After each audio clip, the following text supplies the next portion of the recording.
Good morning friends. अब जो next आपके पास है, this is your unit number 2। पहले हम कवर कर चुके हैं अपना national income accounting, this is your unit number 1।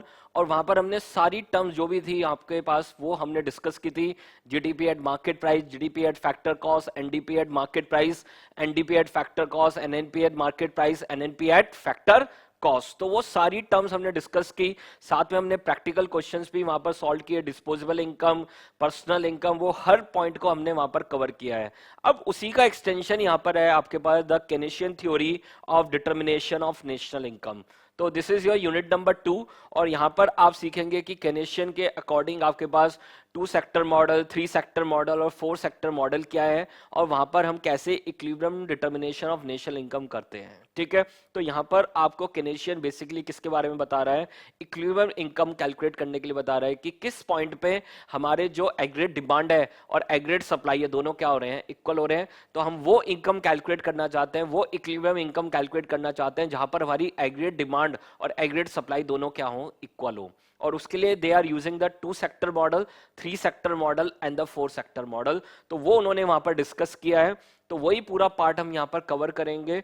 तो बहुत टेक्निकल है थोड़ा यहाँ पर ये चैप्टर, बहुत अच्छे से आपको करना पड़ेगा, एक एक पॉइंट को समझना पड़ेगा, एक एक ग्राफ को आपको समझना पड़ेगा, एक एक डायग्राम को, फ्लो ऑफ ट्रांजेक्शन को आपको समझना पड़ेगा। ठीक है, तो देखिए सर, स्टार्ट करते हैं इंट्रोडक्शन से।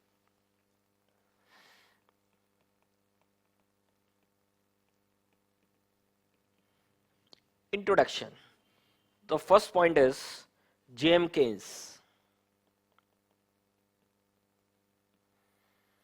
तो ये आपके पास इकोनॉमिस्ट हुए हैं जेएम केन्स, तो उनकी ये थ्योरी है पूरी, और वो पूरा डिस्कशन है यहाँ पर, और इंपॉर्टेंट है। प्रैक्टिकल क्वेश्चन भी यहाँ से बनते हैं और थ्योरेटिकल पॉइंट भी वो आपसे पूछेंगे। ठीक है, तो अगर आप देखेंगे एग्जाम में, हर एग्जाम में यहाँ से क्वेश्चन आ रहा है, कोई ना कोई एक छोटा पार्ट बड़ा पार्ट वो आपसे पूछ रहे हैं।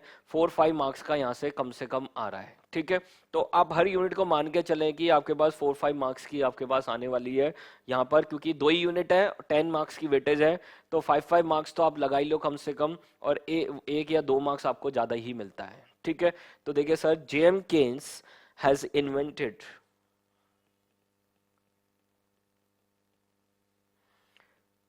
New tools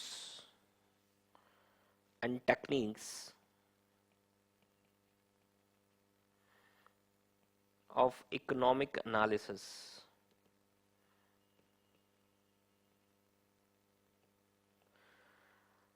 James Keynes has invented new tools and techniques of economic analysis such as consumption function. तो उन्होंने बहुत सारे फंक्शंस आपको दिए हैं, कंजम्पशन फंक्शन, सेविंग्स फंक्शन। तो उन्होंने अलग अलग चीज़ों के बारे में बात की है, and this is related to the equilibrium income calculation. तो वो देखिए, economic analysis such as consumption function,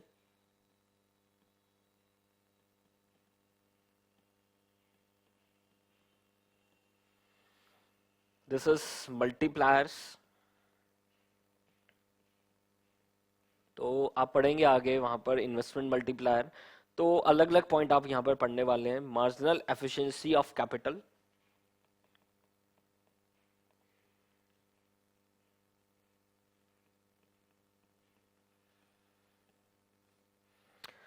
what is marginal efficiency of capital, basically this is the profit, कि अगर आप और कैपिटल वहां पर इन्वेस्ट कर रहे हैं तो उससे कितना प्रॉफिट क्या होगा, जनरेट होगा। This is marginal efficiency of capital. आगे डिस्कस करेंगे पूरा पॉइंट।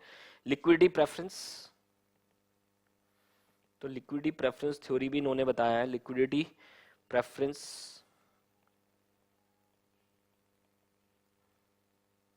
Effective demand, etcetera. तो these are the theories given by the JM Keynes. तो यहाँ पर हम basically consumption function, multipliers, marginal efficiency of capital, liquidity preference की भी कुछ बात होगी। Effective demand is basically the aggregate demand, उसके बारे में बात होगी। तो अलग अलग पॉइंट्स हम यहाँ पर डिस्कस करने वाले हैं। ठीक है, second point, Keynes theory.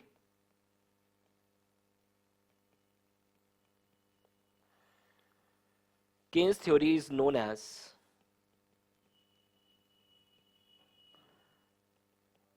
Theory of employment. इसको मार्केट में क्या बोलते हैं, theory of employment and theory of income, popularly named as theory of employment and theory of income. Third point, according to Keynes theory, according to Keynesian theory,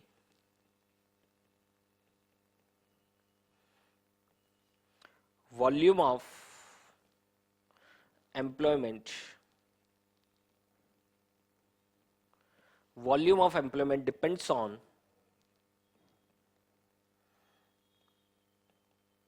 the level of national income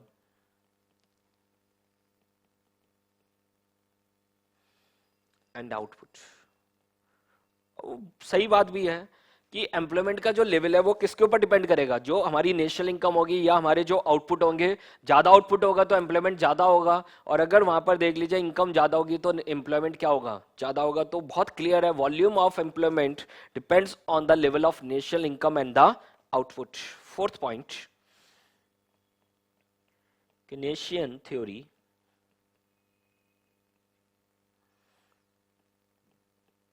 can be analyzed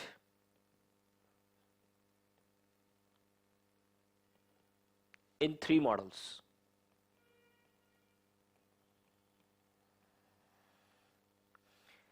It is analyzed in the three models based on the number of sectors in the economy. Keynesian theory can be analyzed in the three models based on the number of sectors in the economy. कितने number of sectors economy में है, ठीक है। तो वही इन्होंने 2 sector model, 3 sector model and 4 sector model आपको दिया है। तो A पॉइंट लिखिए सर, A पॉइंट क्या है आपके पास, this is 2 sector model।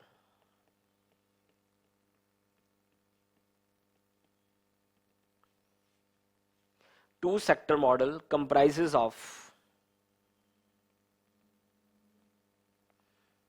first one is household।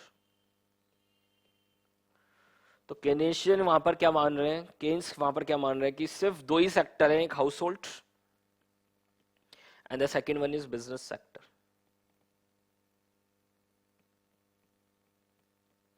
तो 2 सेक्टर मॉडल में वो सिर्फ 2 ही सेक्टर्स मान रहे हैं, एक पहला आपके पास है हाउस होल्ड और दूसरा आपके पास क्या है, business sectors. B point, 3 sector model.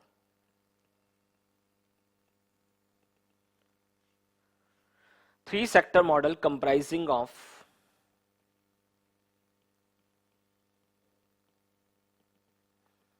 first household, second business sectors, business, and the third one is government sectors, government sector। तो यहां पर वो 3 सेक्टर मान रहे हैं कि एक हाउस होल्ड है, एक बिजनेस और साथ में कौन है, गवर्नमेंट भी है। तो वो अपने आप को अपग्रेड करते चले गए। पहले उन्होंने 2 सेक्टर मॉडल लाए, फिर वो 3 सेक्टर मॉडल लाए और फिर वो किसको लेके आए, 4 सेक्टर मॉडल को। तो खुद ही उन्होंने अपने आप को क्या किया है, अपग्रेड किया है अकॉर्डिंग टू दिस मॉडल्स, ठीक है। तो सी पॉइंट में आपके पास क्या जाएगा, we have 4 sector model.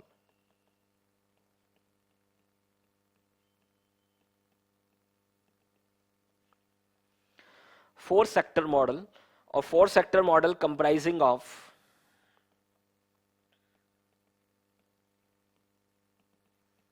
First one is household, second one is business, third one is government and the fourth one is foreign sectors. तो ये सब आपको काम आने वाला है, जो भी बातें मैं डिस्कस कर रहा हूं कहीं ना कहीं आगे के चैप्टर्स में काम आएगा।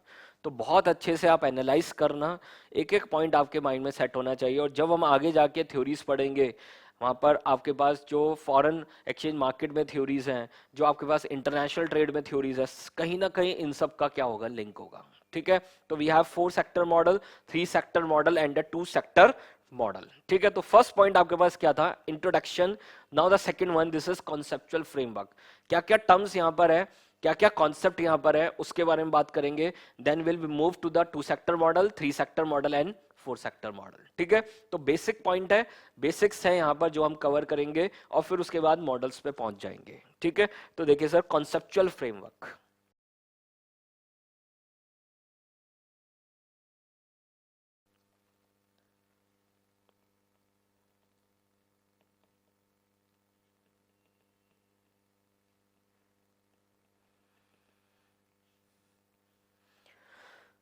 कॉन्सेप्चुअल फ्रेमवर्क में देखिए, the following concepts,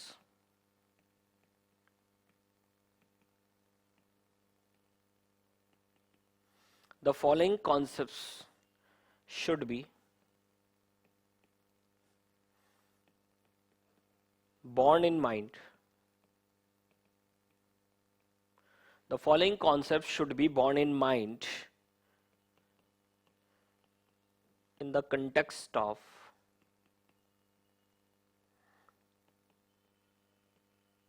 Keynesian theory of national income. Keynesian theory of national income. तो क्या क्या कॉन्सेप्ट्स हैं, सबसे पहले what is the meaning of equilibrium. First point, what is the meaning of equilibrium.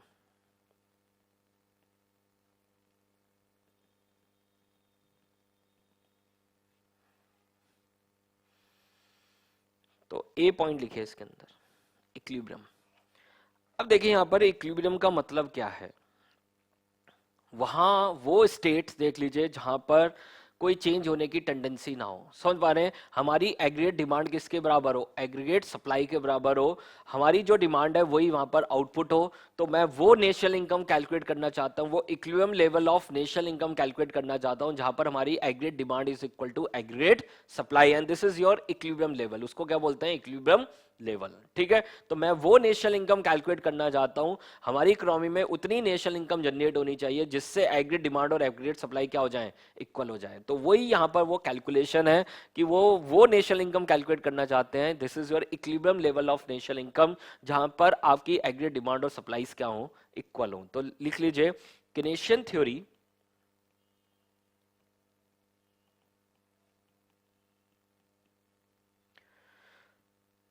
seeks to identify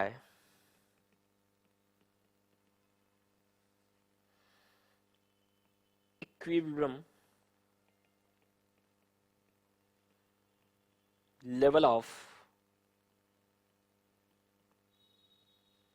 national income, equilibrium level of national income. Equilibrium means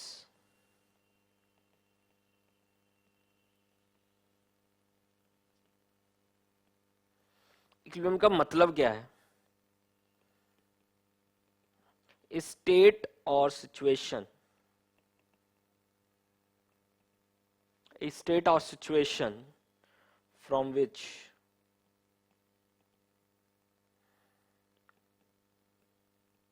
there is no tendency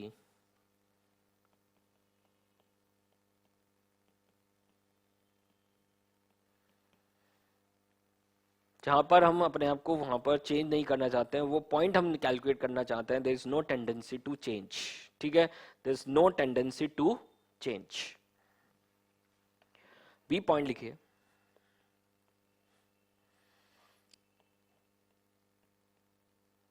generally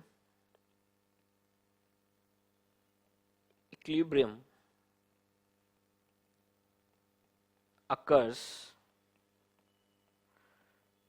when the desired level of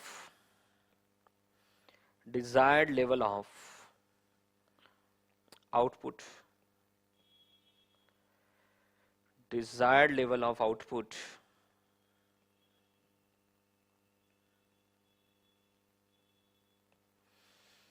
आपका desired level of output demanded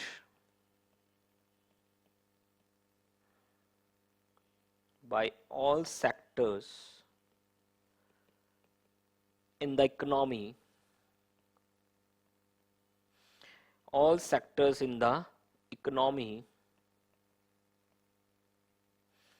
equals to the level of output produced. और ये मैं बात कर रहा हूं aggregate demand is equal to aggregate supply. तो desired level of output demanded for by all the sectors in the economy equals, इसको highlight करना वर्ड को, equals to the level of output produced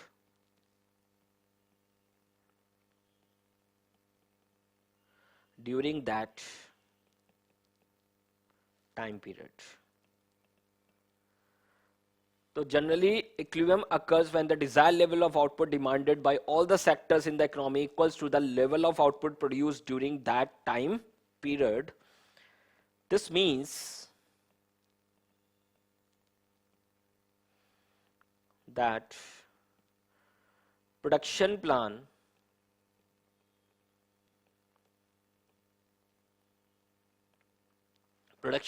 of business units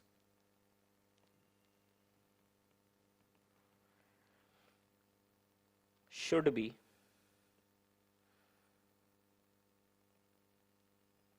matched with the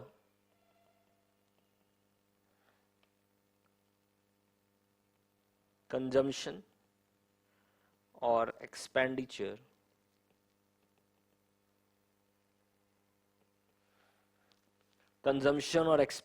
plans of the consuming sectors.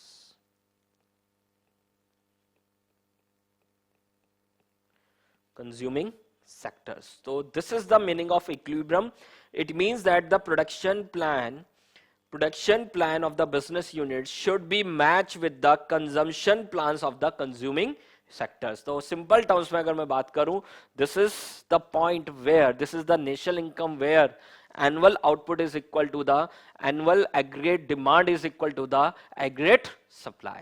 ठीक है, तो वो आपके पास देख लीजिए, this is your equilibrium levels. समझ पा रहे हो उसको क्या बोलते हैं मार्केट में? equilibrium levels. ठीक है, सेकंड पॉइंट लिखे यहां पर. पहला पॉइंट आपके पास क्या था? This is equilibrium. Now the second point आपके पास क्या है? What is the meaning of aggregate demand?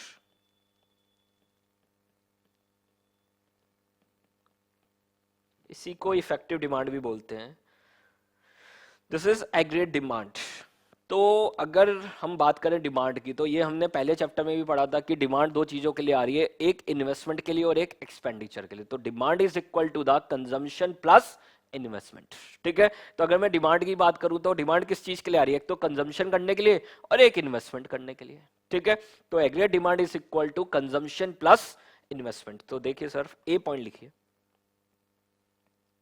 A point, aggregate demand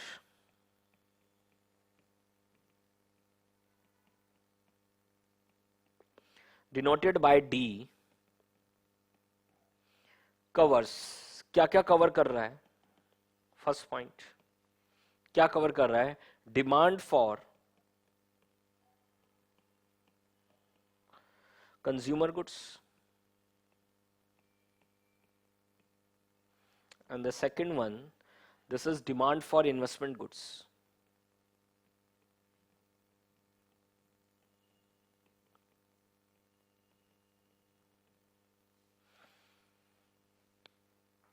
ठीक है, तो this is C and this is I. तो what is demand function? Hence D is equal to C plus I. Box में कर देना. D is equal to C plus I. तो demand is equal to consumption plus investment.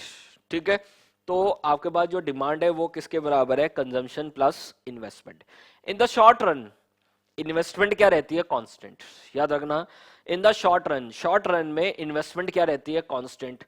तो पूरा जो demand है, aggregate demand है, वो किसके ऊपर डिपेंड कर रही है? This is depend on the consumption goods. समझ पा रहे हैं? वो किसके ऊपर डिपेंड कर रही है? कंजम्पशन गुड्स के ऊपर, कंज्यूमर गुड्स के ऊपर क्या कर रही है? डिपेंड कर रही है. तो लिखो sir B point. In the short run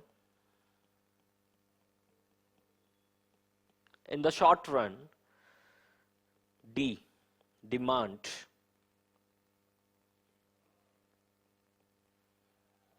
for investment goods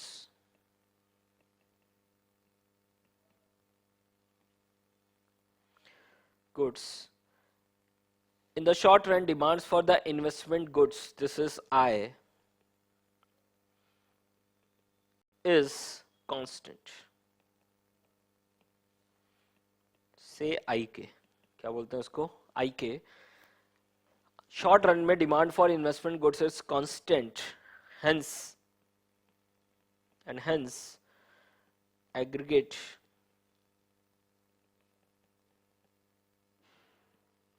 demand is largely determined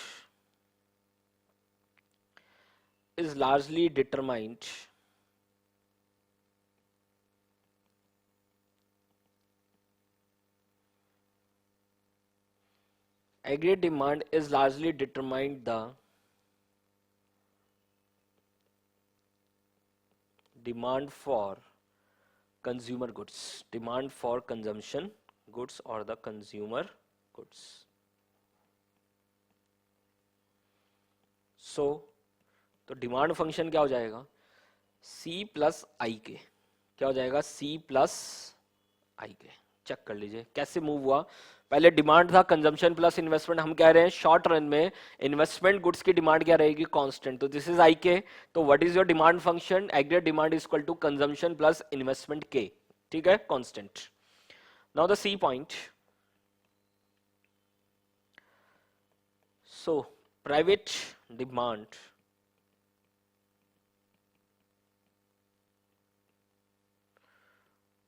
for goods and services C largely, तो demand for the consumer goods is largely determine the aggregate demand in the economy। तो aggregate demand किसके ऊपर largely dependent है, this is on consumer goods, C के ऊपर consumption goods or the consumer goods largely determine the aggregate demand in an economy and hence plays a crucial role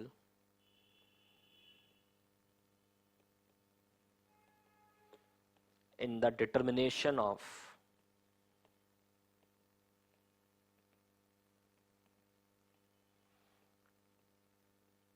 national income, ठीक है। तो this is all about the aggregate demand.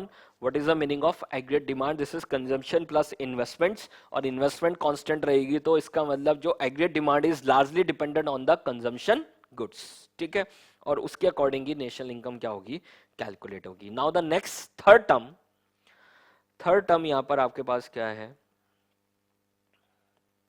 this is consumption function।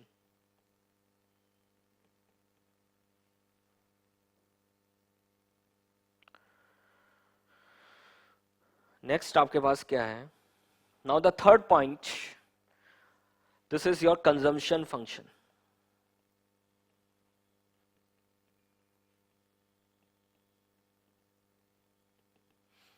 One by one discuss करेंगे, पहले consumption function discuss करेंगे, फिर saving function discuss करेंगे, और फिर उससे रिलेटेड टर्म्स को डिस्कस करेंगे। तो वन बाय वन एक एक चीज को हम कवर कर रहे हैं।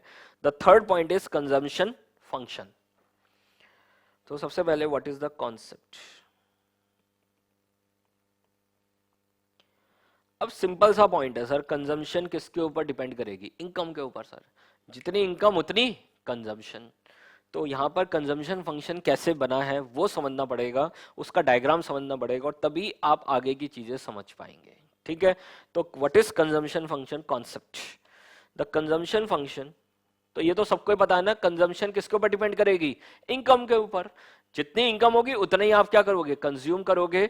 तो वही हमें समझना है कि अगर मेरी इनकम जीरो भी हुई तो तब भी मैं कंज्यूम करूंगा, तो इसका मतलब कुछ कांस्टेंट फैक्टर रहेगा वहां पर, ठीक है, भले ही इनकम जीरो तब भी आप कंज्यूम करोगे, क्योंकि जिंदा रहने के लिए कुछ तो खाना ही पड़ेगा, देख लीजिए। तो वहां पर आपके पास कुछ कांस्टेंट फैक्टर्स हैं जो हमें कंसिडर करने हैं, ठीक है। तो देखिए सर, द कॉन्सेप्ट या कंजम्पशन फंक्शन,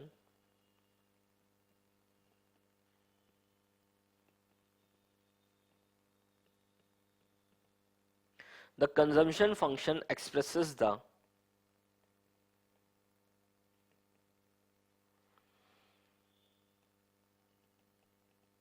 पॉजिटिव रिलेशनशिप,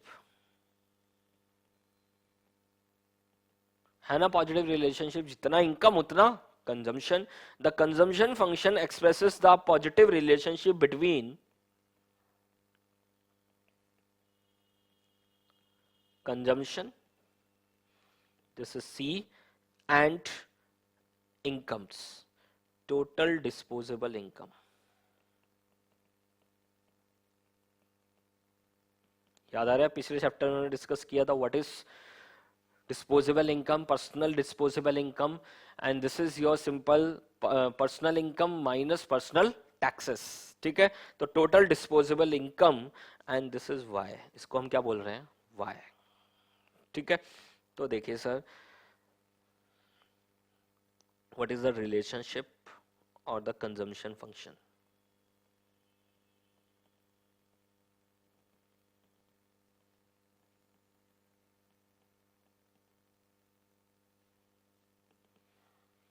तो व्हाट इज द रिलेशनशिप, वही हमें समझना है।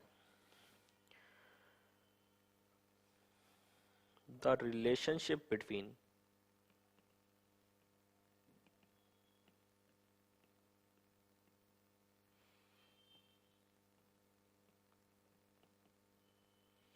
consumption and income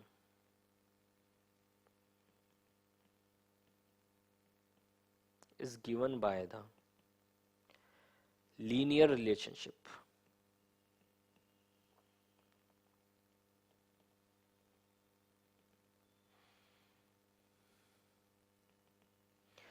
What is the meaning of linear relationship?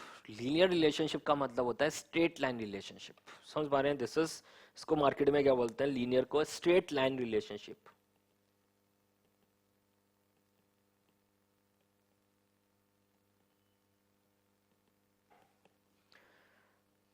तो सिंपल अगर मैं बात करूं, this is straight line relationship. एक बार समझ लेते हैं फिर बनाएंगे इक्वेशन।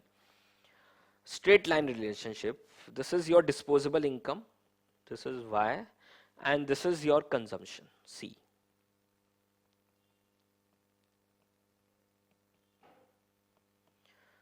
पहले समझ लेते हैं फिर लिखेंगे सर। अब देखो ना, this is your disposable income, इस एक्सिस पे आपके पास क्या है, डिस्पोजेबल इनकम है, एक्स एक्सिस पे, this is X axis and this is Y axis. तो यहां पर आपके पास डिस्पोजेबल इनकम है और यहां पर आपके पास क्या है, कंजम्पशन है। प्लीज फोकस करें, और ये बहुत क्लियर है, जैसे ही इनकम चेंज होगी वैसे ही आपके पास कंजम्पशंस क्या होंगी, चेंज होंगी सर। तो ध्यान से देखना सर, अगर इनकम जीरो है तब भी तो कुछ क्या करोगे, कंज्यूम करोगे, and this is that point ना सर। तो आपका देख लीजिए, कंजम्पशन देख लीजिए कहां से स्टार्ट होगा। अगर इनकम जीरो है तब भी यहां पर कम से कम इतना कंज्यूम तो करोगे ही करोगे। प्लीज चेक कर लीजिए, अगर आपके पास इनकम जीरो है तब भी इतना कंज्यूम करोगे। आप कहोगे कहां से कंज्यूम करोगे, पुरानी सेविंग से। समझ पा रहे, कहां से, पुरानी सेविंग से, या किसी से क्या लोगे, लोन लोगे। कंज्यूम तो करना ही पड़ेगा सर, उसमें कोई डाउट नहीं है, या तो आप पुरानी सेविंग से करोगे या आप लोन लोगे।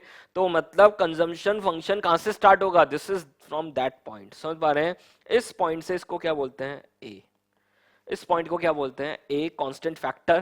कांस्टेंट फैक्टर का क्या मतलब है कि आपके पास इनकम जीरो भी हो तब भी आपको इतना तो कंज्यूम करना ही पड़ेगा, this is the minimum consumption, ठीक है। अब जैसे जैसे इनकम बढ़ती जाएंगी वैसे वैसे कंजम्पशन भी क्या होती जाएगी, बढ़ती जाएगी। समझ पा रहे हैं, आपकी कंजम्पशन भी बढ़ती जाएगी, and this is your consumption function, this is your consumption function. ये आपके पास क्या है, कंजम्पशन फंक्शन है, और कंजम्पशन फंक्शन में ए इज द कांस्टेंट फैक्टर। अब ध्यान से देखना, जैसे इनकम चेंज होंगी वैसे ही कंजम्पशंस भी क्या होंगी, चेंज। तो धीरे धीरे वो देख लीजिए धीरे धीरे बढ़ेगी। बट ऐसा नहीं होगा कि आपके पास 1 रुपए से इनकम बढ़ी तो कंजम्पशन भी 1 रुपए से बढ़ेगी, ठीक है। तो कंजम्पशन थोड़ा सा बढ़ेगा, 50 पैसे बढ़ेगा, 60 पैसे बढ़ेगा। तो देख लीजिए this is the slope of the line. ये क्या आपके पास स्लोप, एंड स्लोप क्या है आपके पास, this is change in income delta Y and delta C. Change in income और उसकी वजह से देख लीजिए चेंज इन कंजम्पशन। तो change in consumption divide by change in income, and this is your delta Y. इसको क्या बोलते हैं देख लीजिए, दिस इज द स्लोप। समझ पा रहे हैं, ये आपके पास क्या है slope, this is delta C upon delta Y. तो ये आपको क्या बोलते हैं स्लोप बोलते हैं, दिस इज बी, इसको क्या बोलते हैं मार्केट में बी। तो B and A are constant, समझ पा रहे हैं, ये दोनों क्या होते हैं constant factors, these are constant factors. तो this is the straight line equation. Linear relationship का क्या मतलब है, स्ट्रेट लाइन इक्वेशन। हम यहां पर स्ट्रेट लाइन इक्वेशन बना रहे हैं, तो वो क्या होगा, सी क्या होगा, कंजम्पशन क्या होगी, ए तो होगा ही होगा सर, ए तो होगा ही होगा। आपकी इनकम जीरो होगी तब भी आपके पास देख लीजिए आपकी कंजम्पशन ए तो हो गई होगी प्लस। अब जैसे जैसे इनकम बढ़ेगी वैसे वैसे कंजम्पशन भी बढ़ेगी, एंड चेंज का नाम क्या है, this is slope, this is B Y and this is your consumption function. मैंने आपको रटाया नहीं है इक्वेशन, मैंने आपको बताया है कि ये इक्वेशन बनी कैसे। A is the constant factor and Y is the income. जैसे जैसे इनकम बढ़ेगी वैसे वैसे आपके देख लीजिए कंजम्पशन बढ़ेगी, और जो वो चेंज है, चेंज का नाम क्या है, this is B, this is your slope of the equation. ये आपके पास क्या है स्लोप ऑफ द इक्वेशन है, और ये दोनों आपके पास क्या है कांस्टेंट फैक्टर है। ये कांस्टेंट है, ये कांस्टेंट फैक्टर है। अभी आपको पता चलेगा बी का कुछ नाम है यहाँ पर, this is marginal propensity to consume. समझ पाने क्या बोलते हैं उसको, marginal propensity to consume.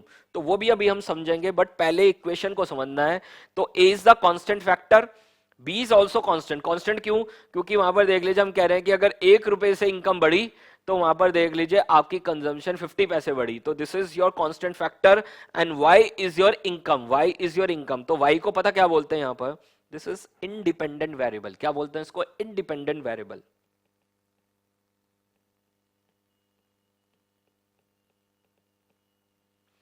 And what is C, this is your dependent variable.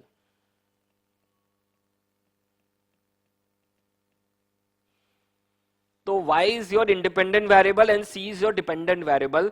जैसे इनकम बढ़ेगी, इंडिपेंडेंट है ना, किसी के ऊपर डिपेंड नहीं कर रही है इनकम, तो जैसे इनकम बढ़ेगी वैसे ही कंजम्पशन बढ़ेगी। तो कंजम्पशन आपके पास क्या है, डिपेंडेंट वेरिएबल है, and this is the straight line equation. इसी को मार्केट में रिग्रेशन इक्वेशन बोलते हैं, इसी को स्ट्रेट लाइन इक्वेशन बोलते हैं, और यहां पर हम इसको क्या बोल रहे हैं, कंजम्पशन फंक्शन। ठीक है, तो दुनिया में जो भी स्ट्रेट लाइन बन रही है, जो भी आपको ग्राफ पे स्ट्रेट लाइन सीखने को मिलेगी, उसका फंक्शन यही होगा सर, 100% यही फंक्शन होगा। इसका नाम रिग्रेशन लाइन है, इसी का नाम करेक्टरिस्टिक लाइन है, इसी का नाम स्ट्रेट लाइन है, इसी का नाम यहाँ पर क्या है, कंजम्पशन लाइन है। ठीक है, तो उसके बहुत सारे नाम आपको देखने को मिल जाएंगे। This is simple the straight line equation. Simple terms में इसको क्या बोलते हैं, स्ट्रेट लाइन इक्वेशन और द लीनियर फंक्शन।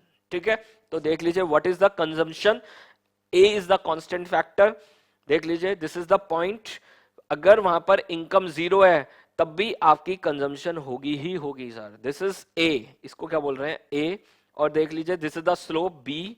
देख लीजिए जो भी चेंज है आपके पास, जो भी एंगल बन रहा है, देख लीजिए this is the change, change is slope and this is B and Y is your income. तो लिख लीजिए sir what is the relationship, C is aggregate consumption,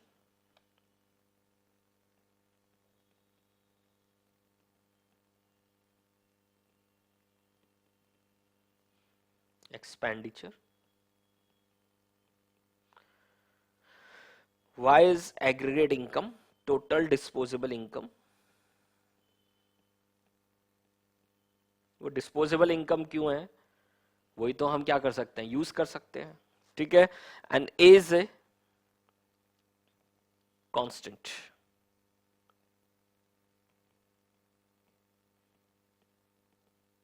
which represents positive value which represents the positive value of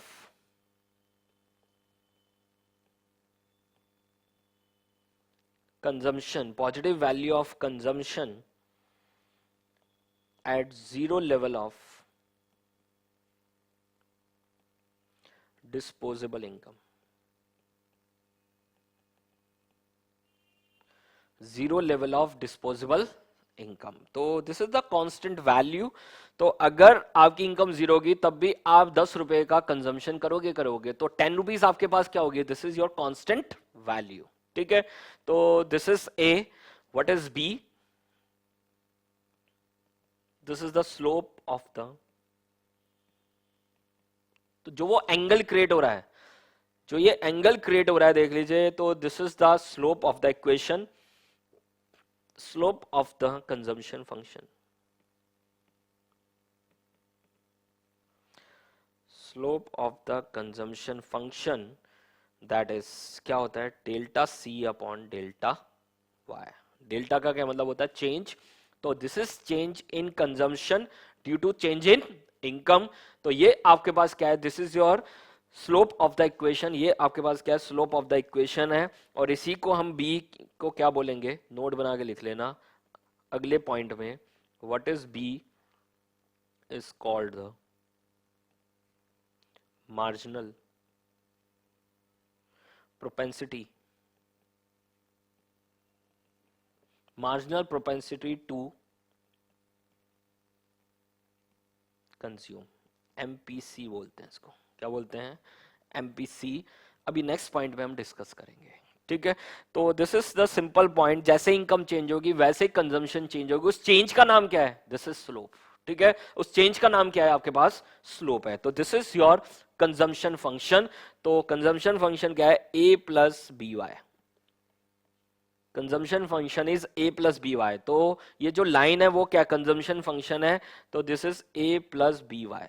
क्या बोलते हैं इसको? A plus B Y. अच्छे से ये डायग्राम बना लो. एक एक पॉइंट मैंने आपको लिखवाया है, एक एक पॉइंट आपको समझाया है, और ये पॉइंट आपके माइंड में सेट हो गया तो फिर कोई प्रैक्टिकल क्वेश्चन रुकेगा नहीं. जो भी थ्योरी वो पूछेंगे वो आपकी कहीं रुकेगी नहीं. ठीक है. तो this is your consumption function. ये आपके पास क्या है? कंजम्पशन फंक्शन है. ठीक है. चले आगे sir. Now the next one, this is your saving function. तो इसी में आगे लिखिए फोर्थ पॉइंट, सेविंग फंक्शन. चलो आगे सर, कोई दिक्कत? Now the fourth point, saving function. This is your saving function. अब सेविंग फंक्शन बड़ा सिंपल है सर. इनकम में से अगर आपने वहां पर 1000 की आपकी इनकम है और आपने 700 रुपीज कंज्यूम कर लिए तो 300 इज योर सेविंग्स. समझ पा रहे हैं? 300 आपकी क्या है? सेविंग्स है. तो लिख लो sir, income not spend on consumption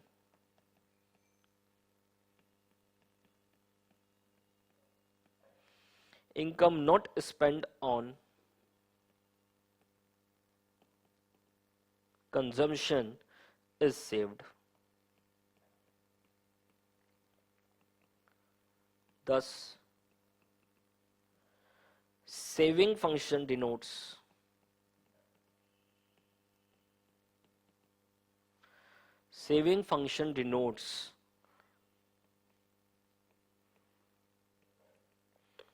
the balance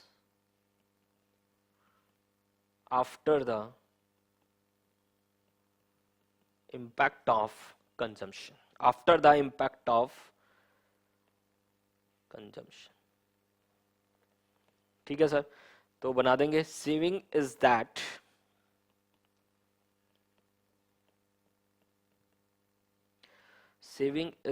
part of total income. Saving is that part of the total income that is not spent. So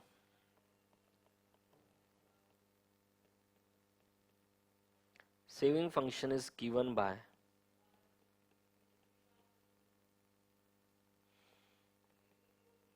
given by the relationship saving function is given by the relationship s is equal to y minus c। गलत तो नहीं है, simple है। Income में से consumption minus करो तो क्या निकल के आएगी, savings, where S is aggregate savings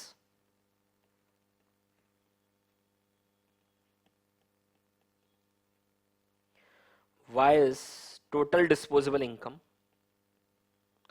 y is total disposable income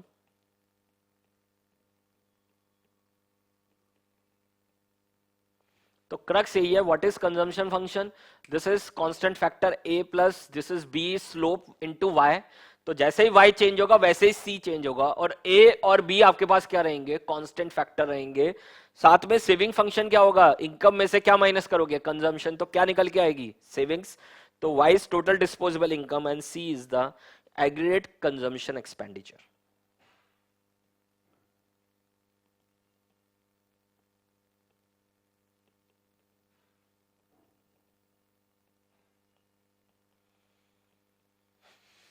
aggregate consumption expenditure. चले हम आगे, 4 पॉइंट हमने कवर किए हैं। The first one is your equilibrium, second one is your aggregate demand, third one is your consumption function and the fourth one is your saving function. Fifth point लिखिए sir. Fifth point is your marginal propensity to consume. ये हम already discuss कर चुके हैं, बस उसको और refine करना है। तो हम ऑलरेडी इस पॉइंट को डिस्कस कर चुके हैं। The slope of the equation, जो भी हमने इक्वेशन बनाई उसका जो स्लोप है उसका नाम क्या है, मार्जिनल प्रोपेंसिटी टू कंज्यूम। मतलब कि अगर इनकम चेंज होगी तो कंजम्पशन चेंज होगी, वो कितना चेंज होगी उसका नाम क्या है, मार्जिनल प्रोपेंसिटी टू कंज्यूम। ठीक है, तो अगर आप 1 रुपए में से 60 पैसे आप क्या कर रहे हैं, देख लीजिए, अगर 1 रुपया इनकम चेंज हो रही है तो आप 60 पैसे कंज्यूम कर रहे हैं, तो 0.6 is your marginal propensity to consume. ठीक है, तो मार्जिनल प्रोपेंसिटी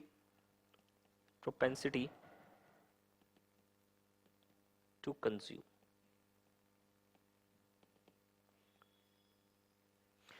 शॉर्ट में इसको क्या बोलते हैं, एमपीसी। क्या बोलते हैं, marginal propensity to consume, MPC. तो देखिए sir, meaning,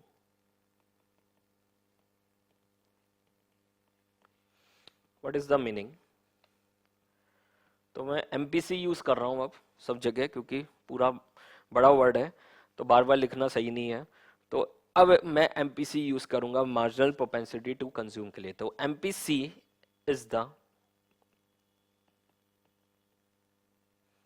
increase in consumption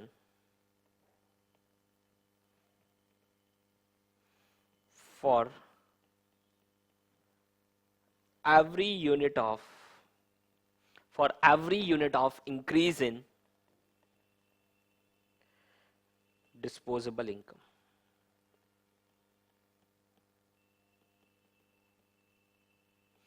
तो यूनिट 1 समझना बहुत इंपॉर्टेंट है।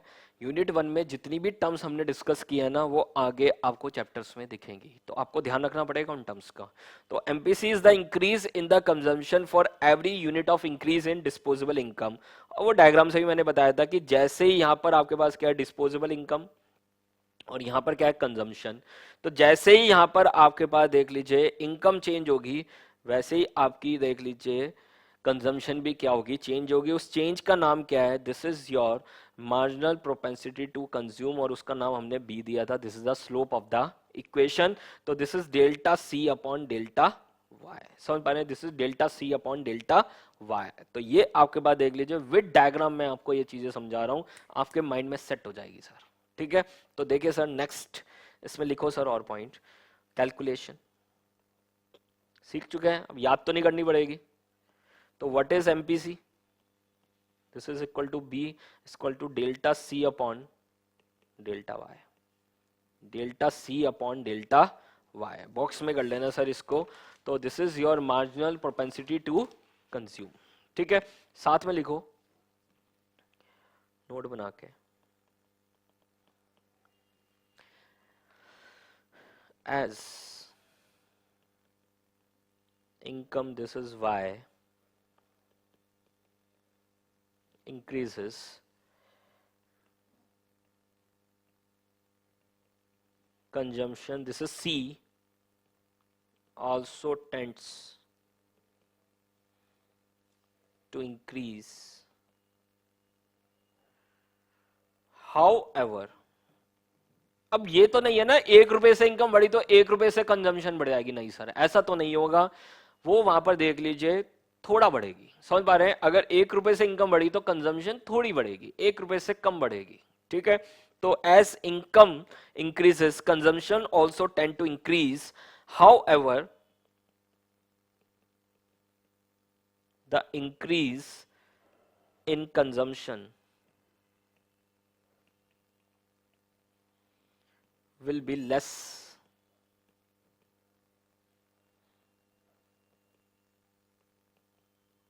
less than the increase in income.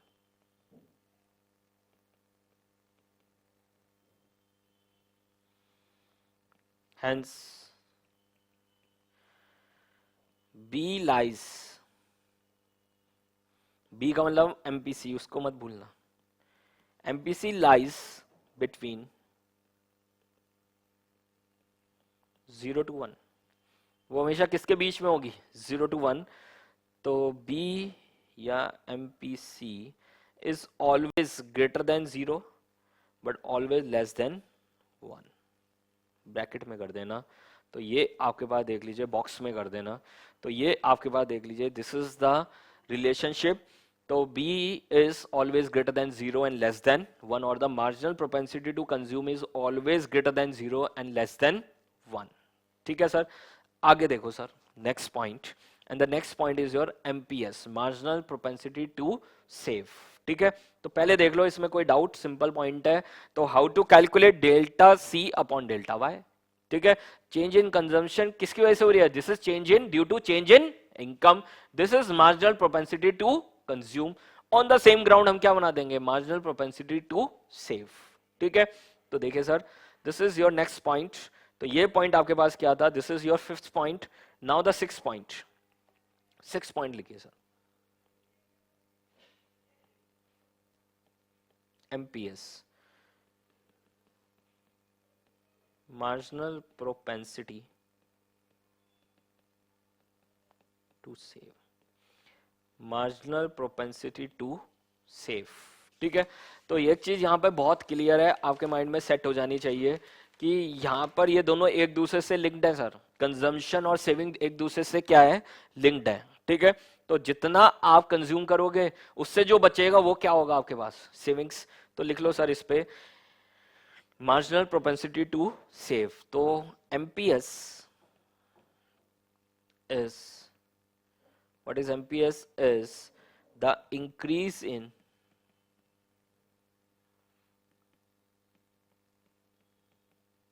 savings for every unit of increase in disposable income,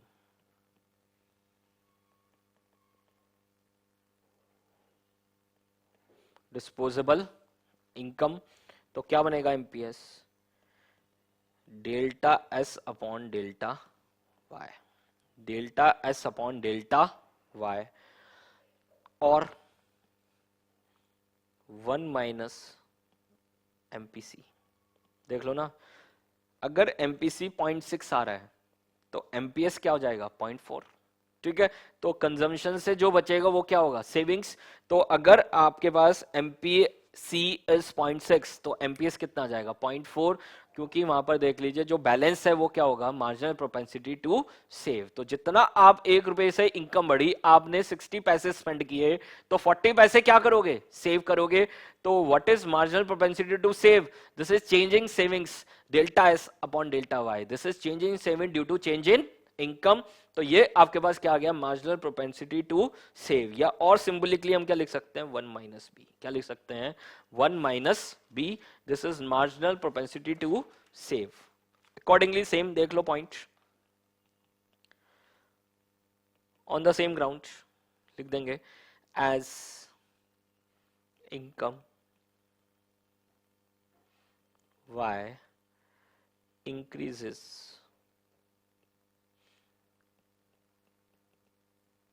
savings, this is S, also tends to increases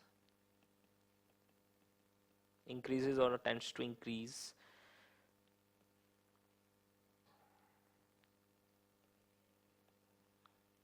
also since, देख लीजिए, also tends to increase since MPS plus MPC is equal to 1, दोनों मिला के क्या होंगे, 1 होंगे. It is inferred that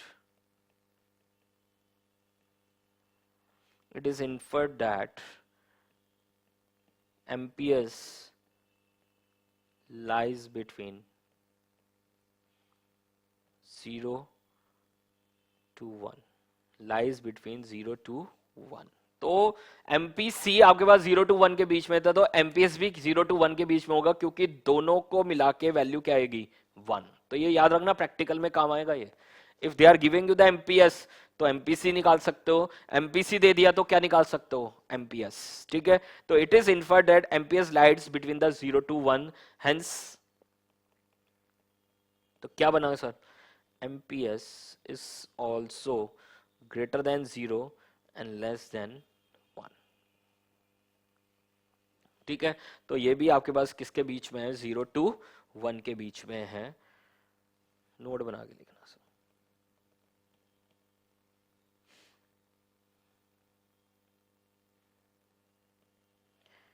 MPS is a constant for all levels of income and consumption. Hence, MPC is also constant. और वो मैंने पहले ही बताया था कि B आपके पास क्या रहेगा, कांस्टेंट रहेगा. तो MPS आपके पास कांस्टेंट है for all levels of incomes and consumption, तो MPC भी क्या रहेगा, कांस्टेंट. और मैंने कहा these are the constant factor. A और B आपके पास क्या है, कांस्टेंट फैक्टर्स हैं. तो आपके पास MPC और MPS आपके पास क्या है, कांस्टेंट फैक्टर्स हैं. साथ में लिखो नोट बना के, MPS एंड MPC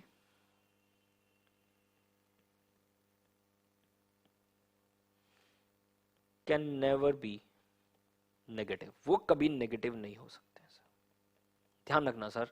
मैंने बताया ना, value between 0 to 1, it can never be negative.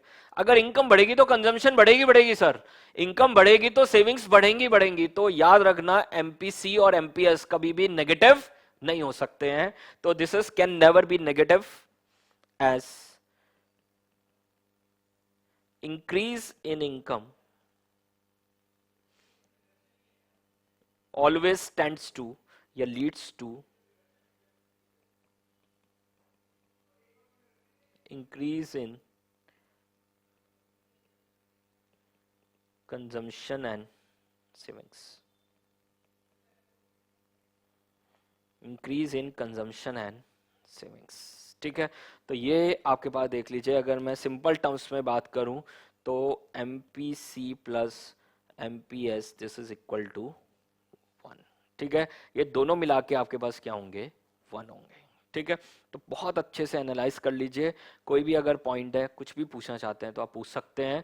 तो ये आपके पास देख लीजिए, this is your marginal propensity to save, this is delta S upon delta Y, and marginal propensity to consume, this is delta C upon delta Y. और उसी को हम क्या बोल रहे हैं, B बोल रहे हैं, कांस्टेंट फैक्टर बोल रहे हैं, B बोल रहे हैं स्लोप ऑफ द इक्वेशन बोल रहे हैं. ठीक है, और A आपके पास क्या था, वो पॉइंट था जहां पर इनकम 0 है but we have some consumption. ठीक है, वहां पर आपके पास क्या है, वी हैव सम कंजम्पशन. ठीक है, चलें आगे सर. तो नेक्स्ट आपके पास देख लीजिए, दो टर्म आएंगी, average propensity to consume and average propensity to save. तो अभी हमने मार्जिनल निकाला था, अब क्या निकालेंगे, एवरेज. ठीक है, अब देखिए नेक्स्ट 7 टर्म आपके पास कौन सी है. This is average propensity to consume,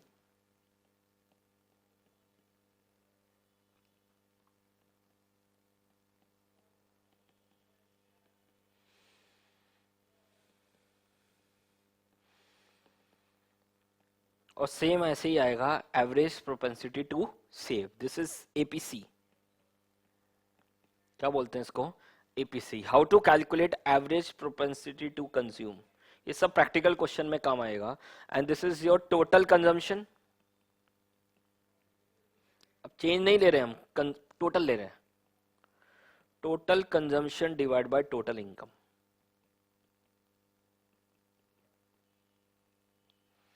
total consumption divide by total income. और आपको दिखेगा कि वहां पर जैसे जैसे आपकी इनकम बढ़ेगी, वहां पर देख लीजिए कंजम्पशन बढ़ेगी, बट वहां पर देख लीजिए धीरे धीरे कंजम्पशन, इनकम बढ़ती रहेगी बट कंजम्पशन प्रोपोर्शनेटली क्या होती रहेगी? कम होती रहेगी। तो एपीसी शोज, अभी हम जब कैलकुलेशन भी करेंगे वहां आपको दिखेगा average propensity to consume shows a decreasing trend. वो होगा ही सर, जैसे जैसे इनकम ज्यादा से ज्यादा बढ़ती रहेगी, ऐसा तो नहीं कंजम्पशन एकदम ज्यादा बढ़ जाएगी, कंजम्पशन धीरे धीरे क्या होती रहेगी? कम होती रहेगी। तो एवरेज प्रोपेंसिटी टू कंज्यूम हमेशा क्या होगा? डिक्रीजिंग होता चला जाएगा। तो as income increases average propensity to consume decreases. ठीक है, तो shows a decreasing trend as income increases.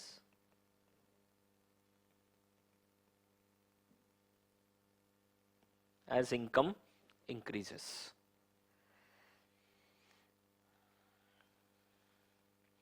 On the same ground, 8th term है हमारे पास, एवरेज प्रोपेंसिटी टू सेव।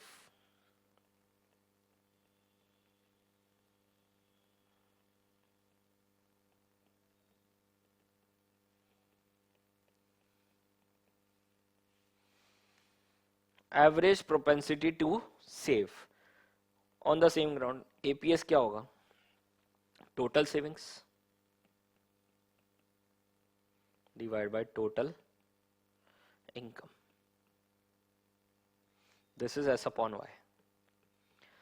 अब बहुत क्लियर है, जैसे जैसे इनकम बढ़ती जाएगी सेविंग्स भी क्या होती जाएंगी? बढ़ती जाएंगी सर। तो देख लीजिए average propensity to save shows an increasing trend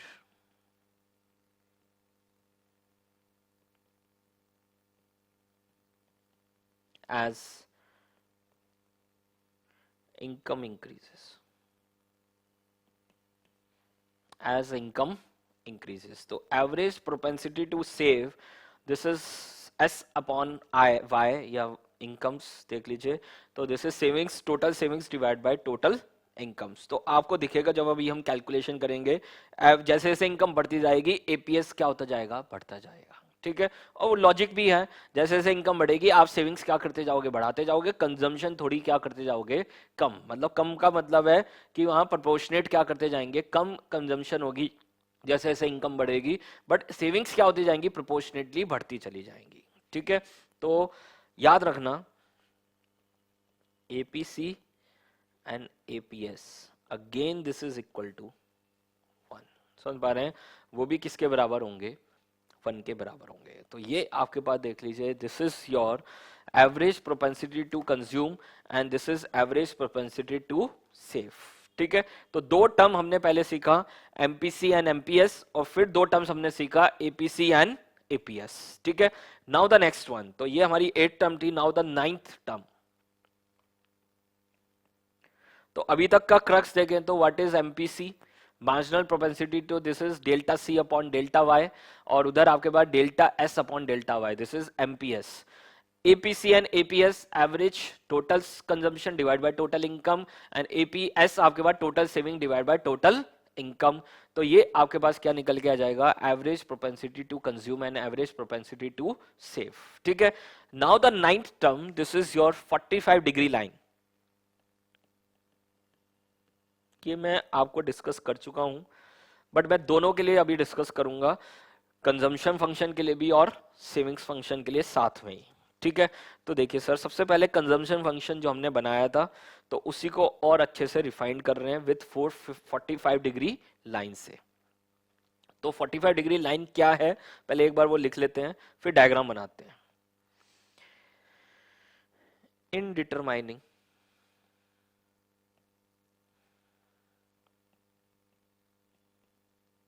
national income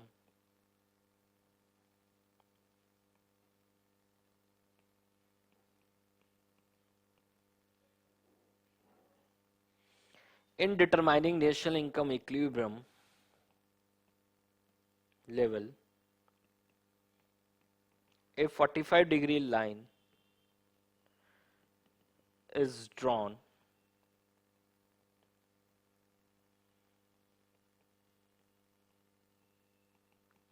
to split the first quadrant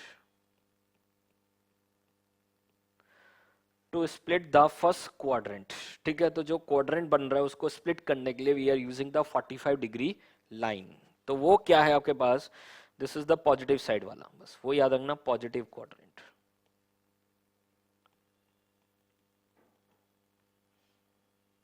on the graph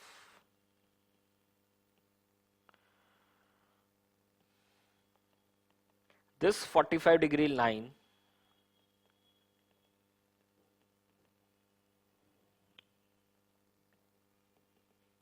is called aggregate supply। समझ पा रहे हैं, aggregate supply या हम कहेंगे aggregate income।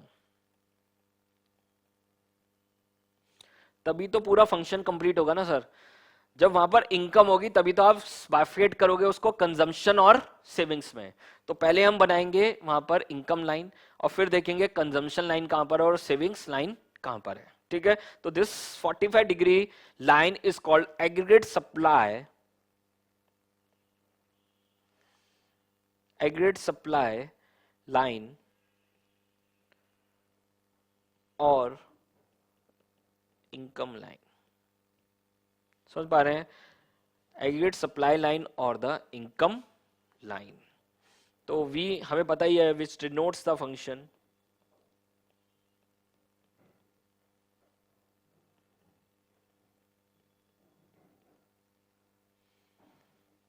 y is equal to consumption plus savings, ठीक है, y is equal to consumption plus savings. तो y is income, c is consumption and S is savings,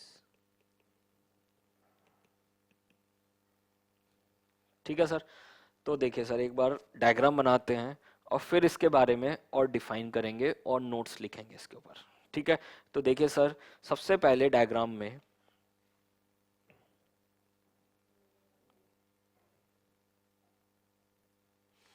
और 45 डिग्री लाइन बनाएंगे। This is your 45 degree line and this is your income function, consumption plus savings, ठीक है। अब हमें consumption function बनाना है। Consumption function कहां से स्टार्ट हुआ था सर, याद है, ए पॉइंट से। समझ पा रहे हैं कहां से स्टार्ट हुआ था, ए से। ये वो पॉइंट था जहां पर इनकम 0 थी, this is your disposable income Y, and this is your consumption, ये आपके पास क्या है, कंजम्पशन। तो फर्स्ट डायग्राम में दिस इज योर कंजम्पशन। तो ध्यान से देखना, ये लाइन आपको किसको रिप्रेजेंट कर रही है, कंजम्पशन फंक्शंस को, कंजम्पशन फंक्शन को रिप्रेजेंट कर रही है। चेक कर लीजिए, this is consumption is equal to A plus B Y. और जिस पॉइंट पे वो वहां पर देख लीजिए मिल रहे हैं, ये वो पॉइंट है जहां पर कंजम्पशन और इनकम क्या है, सेम है। Consumption is equal to income,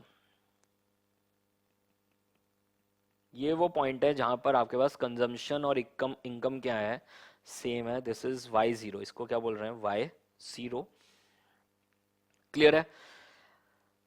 अब ध्यान से देखना सर, इसके ऊपर इनकम जाएगी तो देख लीजिए ये कंजम्पशन है,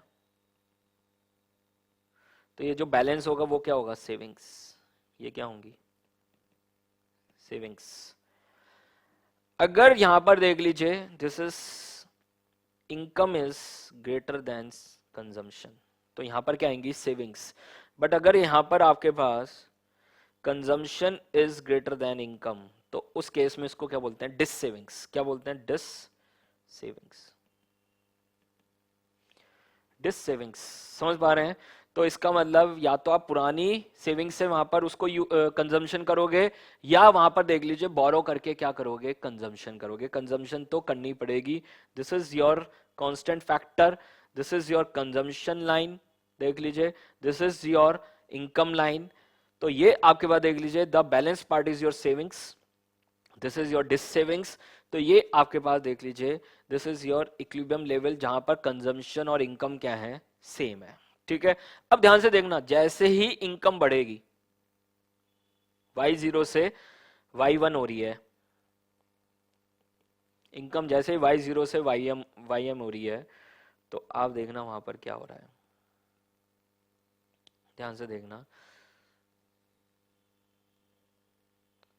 this is the change in income delta Y, इसको क्या बोलेंगे, डेल्टा वाई, और ये क्या आ जाएगी, डेल्टा सी। समझ पा रहे हैं, this is delta Y and this is your delta C and this is your marginal propensity to consume delta C upon delta Y and this is the slope of the consumption function। ये रहा, देख लो, यही तो slope था, यही तो आपके पास क्या था, स्लोप था, देख लीजिए, this is the slope of the consumption function, delta Y ये रहा और डेल्टा C ये रहा। तो जैसे इनकम बढ़ेगी वैसे कंजम्पशन बढ़ेगी, तो this is marginal propensity to consume. मैंने पूरा अच्छे से आपको एक्सप्लेन किया है, आपके पास ये बहुत अच्छे से आप डायग्राम बना लेना, क्योंकि ये काम की चीज है, जरूरत हो सकती है आपकी एग्जाम में।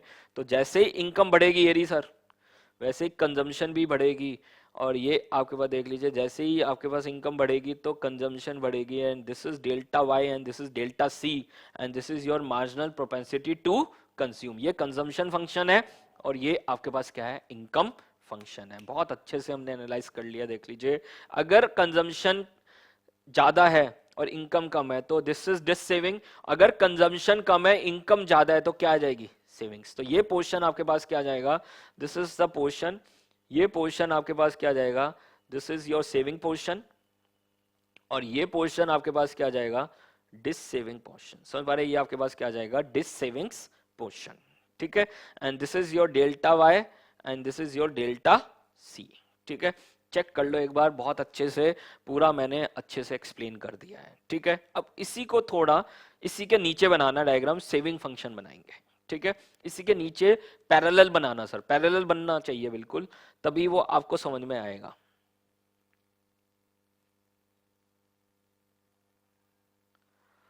पैरेलल बनना चाहिए सर थोड़ा,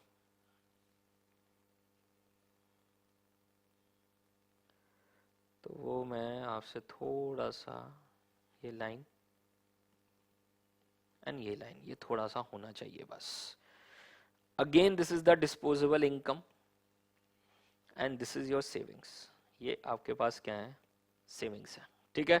ये डिस्पोजेबल इनकम है और ये आपकी क्या है, सेविंग्स है। अब देखो, डिस्पोजेबल इनकम अगर जीरो होगी, अगर इनकम जीरो होगी, ध्यान से देखना, कंजम्पशन करनी पड़ेगी, कहां से करोगे, पुरानी सेविंग से, और उसको क्या बोलते हैं, डिस सेविंग्स। क्या बोलते हैं उसको, डिस सेविंग। तो वहां पर कंजम्पशन फंक्शन में जितना ये ए था, याद रखना, जितना ये ए था उतना ही यहां पर ये ए आएगा सर। तो लाइन कहां से स्टार्ट होगी, नेगेटिव साइड से, ये पॉजिटिव साइड है और ये नेगेटिव साइड है, तो लाइन कहां से स्टार्ट होगी, this is from the A part से, और वो यहां से स्टार्ट होगी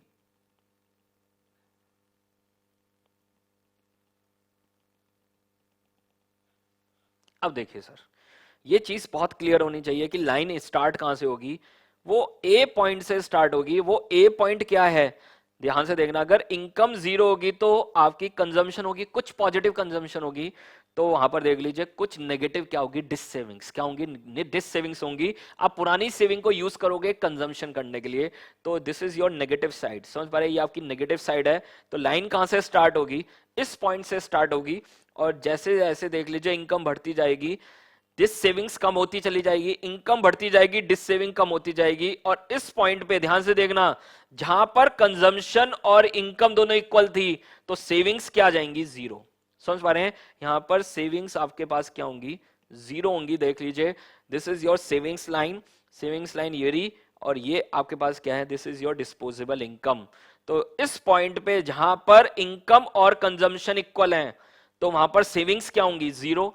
अब जैसे जैसे इनकम बढ़ेगी, this is your disposable income, this is y0, again यहां पर आपके पास क्या है, जीरो सेविंग्स, इस पॉइंट पे याद रखना। अब देखिए जैसे जैसे इनकम बढ़ेगी, दिस इज डेल्टा y वैसे वैसे आपकी क्या बनेगी, savings. This is delta S, and delta S upon delta Y is marginal propensity to save. देख लीजिए ये आपके पास क्या है, this is these are your savings. तो जैसे ही इनकम बढ़ेगी वैसे ही आपकी सेविंग्स बढ़ेगी, और उसका नाम क्या है आपके पास, this is marginal propensity to save. तो ये याद रखना है यहाँ पर आपके पास कि आपका जो ए है this is a constant factor, जितना ये होगा यहाँ पर उतना ही यहाँ पर ये होगा सर, याद रखना सेम। जितना आप वहां पर इनकम जीरो पे कंजम्पशन करोगे उतना ही आपका क्या होगा, डिस सेविंग्स होगा। तो लाइन यहां से स्टार्ट होगी और ये मूव करेगी, जैसे जैसे इनकम बढ़ेगी डिस सेविंग्स कम होती जाएंगी, और एक पॉइंट पे वहां पर आपकी इनकम और कंजम्पशन जीरो है, और सॉरी इक्वल है, तो सेविंग्स आपकी क्या हो जाएंगी, जीरो। समझ पा रहे हैं, जब इनकम और कंजम्पशन दोनों इक्वल होंगी तो सेविंग्स आपके पास देख लीजिए वहां पर क्या हो जाएंगी, देख लीजिए जीरो हो जाएगी। ये लाइन ध्यान रखना, दोनों आमने सामने चलेंगी सर, दोनों लाइन एक साथ चलेंगी, तो ये ध्यान रखना यहाँ पर। तो इस पॉइंट पे सेविंग्स क्या होंगी, जीरो, और जैसे इनकम और बढ़ेगी तो आपकी सेविंग्स देख लीजिए क्या होती जाएंगी, बढ़ती जाएंगी। तो उस केस में देख लीजिए this is your marginal propensity to save. ठीक है, तो बहुत अच्छे से मैंने इसको एनालाइज करा दिया है, चेक कर लीजिए एक बार, कोई भी अगर डाउट है कंफ्यूजन है तो देखिए। तो this is your marginal propensity to save, marginal propensity to consume. ठीक है, तो बहुत अच्छे से आप डायग्राम देख सकते हैं, मैं आपको आपकी बुक से भी दिखा देता हूं, तो जिससे आपको ध्यान रहे कि हमारी बुक में भी ये डायग्राम है, और अच्छे से आप देख लीजिए। ये रहा sir, this is your consumption function, page number है आपके पास 1.25, और उसके बाद आपके पास कंजम्पशन एंड सेविंग फंक्शन जो मैंने अभी बनाया है, दिस इज पेज नंबर 1.25 पे सर। ठीक है, तो एग्जैक्टली देख लीजिए ना, ये स्टार्ट कहां से होगा, यहां से डिस सेविंग्स, और इस पॉइंट पे यहां पर इनकम और कंजम्पशन इज इक्वल, दोनों इक्वल हैं, तो सेविंग्स क्या होंगी, जीरो, और जैसे इनकम और बढ़ेगी तो सेविंग्स बढ़ेगी, and this is marginal propensity to save, MPS. जैसे इनकम बढ़ेगी वैसे ही कंजम्पशन बढ़ेगी, this is delta C upon delta Y, this is marginal propensity to consume. ठीक है, this is your income function, this is your consumption function, and this is your saving line. समझ पा रहे हैं ये कौन सी लाइन है, आपकी सेविंग्स की लाइन है। ठीक है, चेक कर लीजिए, मैंने इसलिए बुक से भी करा दिया कि अगर आपको कहीं डायग्राम में प्रॉब्लम है तो आप बुक से भी देख सकते हैं, पेज नंबर 1.25 पे। ठीक है, चलें आगे सर। नाउ द नेक्स्ट, इस पे हमें कुछ नोट्स लिखने हैं, तो वो नोट बना के लिखिए सर। 2 पॉइंट हम लिख चुके थे, अब लिख लो सर आगे की बातें सर।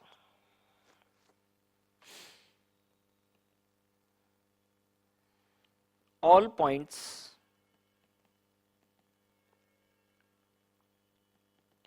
इन 45 डिग्री लाइन, इनकम लाइन पे basically indicate that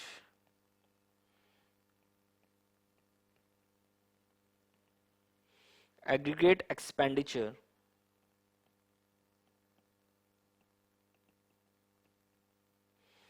equals aggregate output।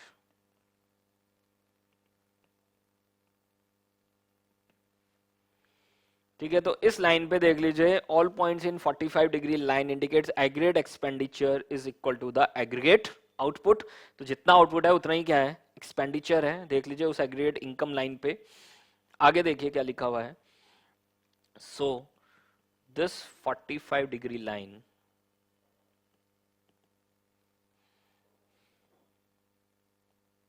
maps out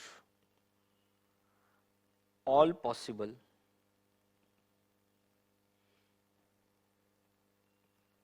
equilibrium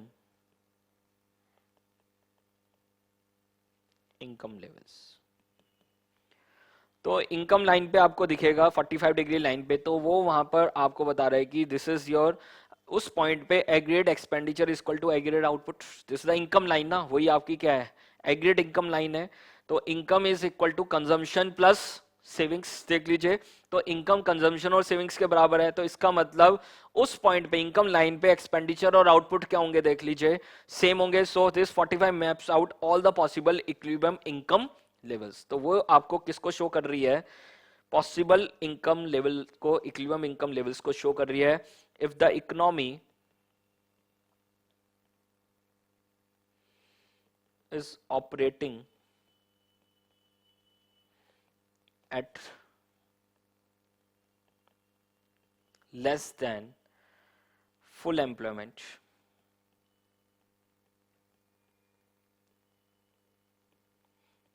capacity, producers will produce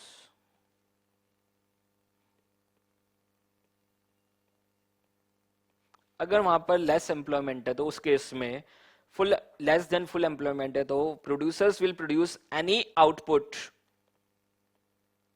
along the 45 degree line 45 degree line that they believe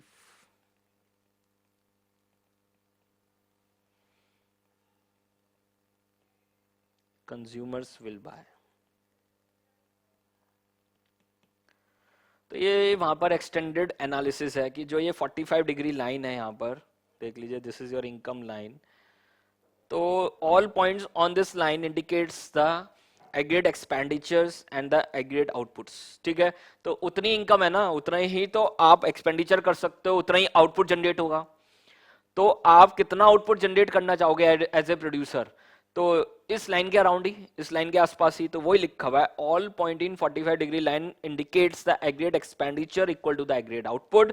दस 45 degree line maps out all possible equilibrium income levels. ठीक है, तो जो भी point है वहां पर they are possible equilibriums income levels. तो वो आपको इक्विलिब्रियम इनकम लेवल्स के बारे में बता रहे हैं. If the economy is operating eight less than full employment, मतलब फुल एम्प्लॉयमेंट नहीं है, कुछ अनएम्प्लॉयमेंट है इकोनॉमी में, तो उस केस में producers will produce any output along the 45 degree line. तो 45 डिग्री लाइन पे उनको लग रहा है कि जो भी इनकम है, देख लीजिए 45 degree line indicates the income, तो उस पर जो भी पॉइंट है वो वहां पर उतने अमाउंट का वो प्रोड्यूस कर सकते हैं, provided they believe consumers will buy, कि वहां पर कंज्यूमर उतना क्या कर लेंगे, बाय कर लेंगे, क्योंकि 45 degree line shows the income line. समझ पा रहे हैं, उतनी इनकम है तो उतना वो कंज्यूम कर सकते हैं. तो अगर मुझे लग रहा है कि वहां पर आपके पास इकोनॉमी फुल एम्प्लॉयमेंट पे नहीं है, तो मैं और प्रोड्यूस कर सकता हूं, बट कितना प्रोड्यूस कर सकता हूं, जितनी वहां पर क्या है, इनकम्स है, कितनी आपके पास टोटल डिस्पोजेबल इनकम्स हैं, उतने लेवल तक का ही मैं क्या कर सकता हूं, वहां पर प्रोड्यूस कर सकता हूं, क्योंकि कंज्यूमर उतना ही क्या कर पाएंगे, कंज्यूम कर पाएंगे. ठीक है, तो ये आपके पास छोटा सा एक्सटेंडेड पॉइंट था, यहां पर साथ में लिख लो नोट बना के. और इस डायग्राम से रिलेटेड मैं यहां पर लिखवा रहा हूं आपको, रिलेटेड टू डायग्राम, जो हमने ये डायग्राम बनाया था उससे रिलेटेड हम पॉइंट्स लिख रहे हैं. नोट बना के लिखो. In the graph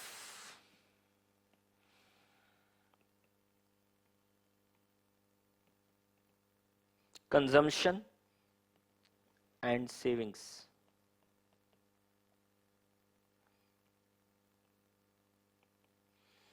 concepts are deficit. तो हमने शो किया कंजम्पशन एंड सेविंग फंक्शंस को, फॉलोइंग पॉइंट्स आर रेलेवेंट. क्या क्या पॉइंट रेलेवेंट है?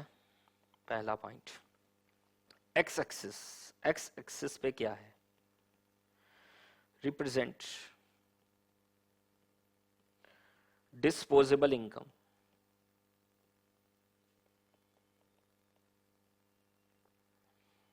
in both part 1 and part 2. तो पार्ट 1 आपके पास क्या था? कंजम्पशन फंक्शन था. This is your part 1 and this is your part 2. ठीक है, दोनों मैंने वहां पर शो किए हैं. तो this is part 1 and part 2. Second point, Y axis represents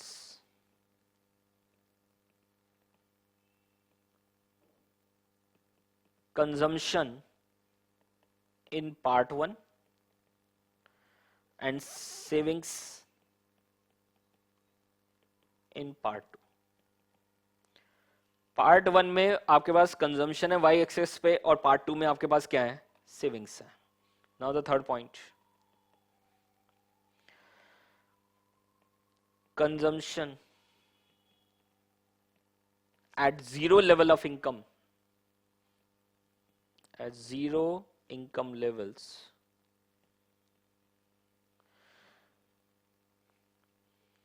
consumption at zero income level is equal to A. This is equal to same gap under part 1 and part 2 of the graph. तो ध्यान से देखना sir, जो ये gap है sir, ये gap भी दोनों क्या होने चाहिए, सेम होने चाहिए। This is under the consumption chart and this is under the savings chart. तो ए दोनों जगह क्या रहेगा, सेम रहेगा सर। ठीक है, क्लियर है सर, यही सब बातें मैंने आपको बताई हैं। फोर्थ पॉइंट लिखवा इसलिए रहा हूं कि याद रहेगी sir. Fourth point, at level y0, y0 का लेवल कौन सा था, देखो सर जल्दी से, y0 ये रहा y0, ये आपके पास क्या था, y0 लेवल था। This is your y0 level, this is your y0 level. At level y0 of income,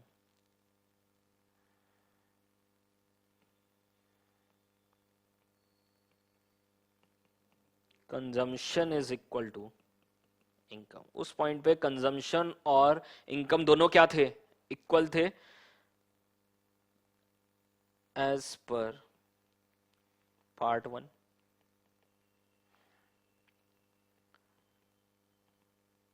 this is the point of zero savings, zero savings, zero savings, that is savings line cuts the x axis। Savings line आपकी cut कर रही है x axis को इन part 2, और ये मैंने आपको समझाया था। तो इस पॉइंट पे ध्यान से देख लो सर, इस पॉइंट पे सेविंग्स तो जीरो है और इनकम और कंजम्पशन दोनों क्या है, देख लीजिए सेम है। ठीक है, और यही लिखा हुआ है यहाँ पर जो मैंने आपको लिखवाया है, देख लो। At level y0 of income, consumption is equal to the income as per the part 1। This is the point of zero saving, that is the saving line cuts the x axis in part 2। Last लिख लो sir, fifth point, P is marginal propensity to consume is the slope of consumption function